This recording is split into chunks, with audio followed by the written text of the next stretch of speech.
Okay, we've got the Airfix 1/48 scale Fallen Gnat. This is the 1/48 scale, brand new release from Airfix, completely new tool and everything else like that, and completely still sealed in its box. So we'll just have a quick cut in. 1 and 2. Okay, so as you can see, the box itself, we've got some very nice box art on the front telling you all about it. We've got some nice type of CAD images showing what you can expect in the inside, which tends to be their new things. Kit made in India, and also things you notice, cartograph decals. So we're off to a bit of a winner here. Kit number is A05123. Okay, usual blurb on the side, you'll get the usual thing, do it that way around. Actually on the ones you can do, so we've got here number 4, Flying Training Squadron, 1973. A good year, I was born on that year. And then the Central Flying School in Gloucestershire, 1964. Okay, so there we go, very nice. As I say, we haven't seen this kit mainstream in 48 scale before. Airfix did a version in 72nd, which we actually loved. It really was a nice kit.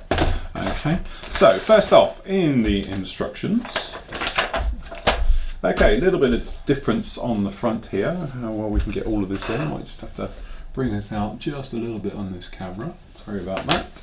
Okay, so as you can see, a little bit different. We get technical data, which seems to be a new way of doing it. Airfix would like to thank the Gnat display team for their assistance and their website details down the bottom. We'll be now getting the stamp on everything. Okay, so we've got our usual type of thing, as you can imagine. So dropping straight back into it, it's going to be into the cockpit area, so you're putting the actual nose wheel into the bottom of the cockpit tub, rudder pedals going in, and then a couple of bulkheads, pretty straightforward. Okay, I think we've got decals for the instrument panels for the front and rear cockpits. As you can see, control sticks going in, no problem there. 3-piece seat. Pretty basic, so we've got the sides and the main box, and then you've got the rear part going on, just like so. Some of the framing, I think these are the colour call-outs. So nice little touch this, noticing you get 2 types of seat. You've got one without harnesses on it, if you're going to have the actual pilot figure in there, and then you've got another one with harnesses and everything all pre-moulded in if you've got the pilot not in there. So you have your choice of exactly which one you're going to go in there. And it goes the same with the head box as well.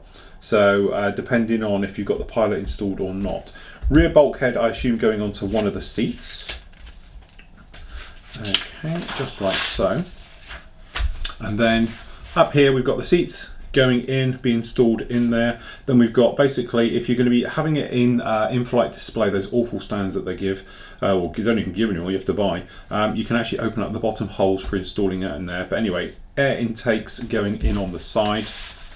Okay, main gear going in as well, main gear support to that one. Air intakes from the insides going on, and then the cheesiest of cheese you can get, which is quite really a nice touch. But if you can probably see just down in here, what you've actually got here is a photo being put on to the actual pilot figure, who I am led to believe is actually one of the design team from Airfix for putting this together. So cheeky little nice touch, really. We do like that, it's very good. Anyway, the cockpit section actually being positioned in, the inner part of the air intakes going in, pretty straightforward. It's not full length engines or anything else like that, but we weren't expecting it. So you've got the front edge, front end compressor blades going on there, and the rear nozzle going in. Nice touch. We've got a little electronics bay going to go into the front end, and then you've actually got with the bonnet open. Going in there like that. The other half, obviously, if you're having the in-flight display, you're going to have to be opening up. Then you're reversing it completely for just doing the other side. Okay, 2 halves going together, as you'd imagine, pretty straightforward, that going in there. We've got the coaming going over the top of the rear instrument panel and the forward bulkhead going in there like that. No options on the flaps and slats, although you can have the ailerons positioned, I do believe, looking at it just like that. And you've got the option to put into the fuel tank, which I do believe they need, otherwise they don't go anywhere. Hey, who remembers Hot Shots? I just thought they were in Hot Shots, the film. If you haven't seen it, brilliant. It's a mixtape of with Charlie Sheen of Top Gun. And a few other films, actually. There's loads of films in that. But yeah, they use them as the latest US Navy fighter. Anyway, wing section going in on the top, as you can imagine, pretty straightforward. Well, you do have flaps. So yeah, positionable flaps, which is a lovely little touch on a kit like this. So you can have the flaps deployed down or up. Usual thing, reverse to the other side. I don't know why they're doing drawings for that and just don't tell you to reverse it. Positional rudder, 90 degrees on the tail, pretty straightforward. Gear doors shut if you're in in-flight display, be quite a nice touch. This is what you have to watch out for though. The gear isn't 90 degrees down on these, and something I have noticed in the past, they are actually 80 degrees, okay? So something to remember when you're putting it together.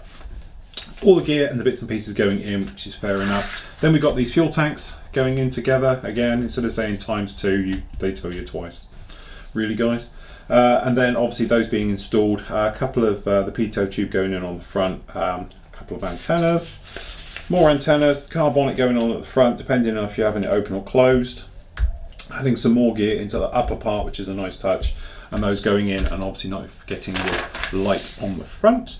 Okay, you've got the little windshield for the rear cockpit going in there, and then obviously you've got the option open or closed on the cockpit, putting your lights in, the other aerials, things like that, and your all important millions of individual little markings there, which we'll have a look at. But as you said, very nice touch, being in the old Raspberry Ripple. And then we've got the silver with red as well. So again, nice options on those depending on which way you want to go with it. So, where are we going to start? Let's have a look at the decals first, things with here. So, cartograph decals, and immediately, like, hallelujah, you know, it's definitely one of those things. It's just a case of, I would, you know, if I had time, I'd go and get another set, but you can see immediately, straight off the bat, how good these are. The colours are perfect. They're not that awful dead flat, you know, finish. They are a very nice semi-gloss flat finish, and also everything is perfectly in register. We've got no trouble, which has been, to be honest, the bugbear of Airfix for years, because the registry was always off, okay? But even on these small writing, all of this little stuff here, you can see it absolutely perfectly, no problem at all on any of these. It really is nice, beautifully done, no problem. Even to the touch where you've got these in silver, as you can see, it's probably around about the right way. But yeah, hallelujah, about time. I know it's probably cost them an extra 20 pence, but definitely were worth the extra. Okay, in the bag, which is all moulded in together. So we have Airfix's standard type of styrene they're using at the moment, which isn't bad and does show up very, very well. So actually what you've got here, if we just drop this top can down again, as you can see, you've got some very nice recessed detailing, which now we've come to expect from them. Beautifully done. But the only thing is, you can probably see it here, everything on these flexes. The plastic itself absolutely flexes and can cause problems with fit issues and stuff like that. Generally, looking down through the parts, we've got no real sign of flash on any of these. It's very nicely done. And generally, just having a look-see down, if we just move slowly down here, as you can see, it's all beautifully done. There's nice details. Little things I do like is things like on these wheels, you've actually got a very nice braking system molded into it, which is a nice touch. And just generally the wheels with the bolts and the various bits and pieces holding them together is a nice touch. But all of this recessed panel lining, so you catch them in the light, you can see very nicely done. And just down here, the spine work with the vents and stuff like that, again, it's very nicely done.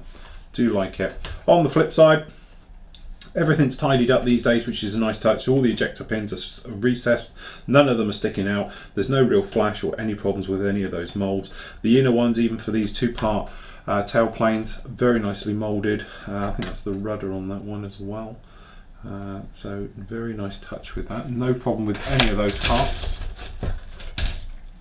Okay, so we've actually got the fuselage. You can say it's a little bit flimsy the way they've done it with actually having this section cut out of it. But generally, as you can see, very nicely done. I can't see any problems. There's no flash, no bits. You've got the aerials are on it as well. A lot of this going in there. You can probably see here on these instrument panels, very nicely done. As I say, it's just surface texture, but for the scale, I think you're going to get away with it. Okay, and then this is some of those details that you're actually going to find on the inside under the bonnet. This were those seats we were talking about. As you can probably see, we've got these top ones which are molded with a little depression in there to fit your pilot, or you've got your harnesses showing through, no problem at all. Pitot tube, nice touch, nice and sharp. The gear, generally, everything looking really nice on this one, no problem with it at all. As you can see on the flip side, on the inside, we've got some very nice internal details, which is a lovely little touch on such a small kit. So yeah, I have to say, We are impressed, but, okay, there's always a but, and I think I've just found it. Unless I am mistaken and there is something different with the front and rear ejector seats, I've got a mismold.